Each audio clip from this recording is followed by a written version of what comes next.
Welcome back to my channel. सगळ्यांचं आपल्या चॅनलवर स्वागत आहे. आज आपला एक्सपेरिमेंट आहे. बघूया, एक्सपेरिमेंट म्हणजे एक करून बघायचं, झालं तर ठीक, नाही तर विषय सोडून देऊया. घरामध्ये सुक्या मिरच्या होत्या, म्हटलं बघूया याच्यामध्ये लावून काय होतं. ते रँडमली केलं असंच, तर बघूया होत आहेत का. पण रिझल्ट म्हणजे ह्या गोष्टीकडे मी लक्ष पण नाही दिलं. लावल्याच्या नंतर असं रँडमली लावत होतो. अशा 2-3 मिरच्या अशा त्याच्यामध्ये टाकून दिल्या. बघूया काय होतं आहे ते.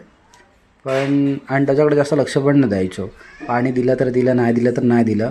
पण ह्या 24 तारखेला लावल्या होत्या आणि 31 तारखेला त्याचे तुम्ही बघू शकता छोटे छोटे ना असे बारीक त्याला कोंब आले होते. आणि त्याच्यानंतरला डायरेक्टली 8 तारखेला त्यांचं रूपांतर हे छोट्याशा अशा रोपट्यामध्ये झालं. म्हणजे मी एक्सपेक्ट पण केलं नव्हतं की येतील, पण ह्याच्यातले सगळ्या नाही आल्या, काही आल्या आणि मेल्या पण व्यवस्थित रोपं झाली. आणि त्याच्यानंतर तुम्ही बघू शकता त्यांची ग्रोथ चांगली होत चालली आहे. त्यातल्या काही रुजले पण नाही जगले आणि काही काही चांगले स्ट्रॉंग जगलेत.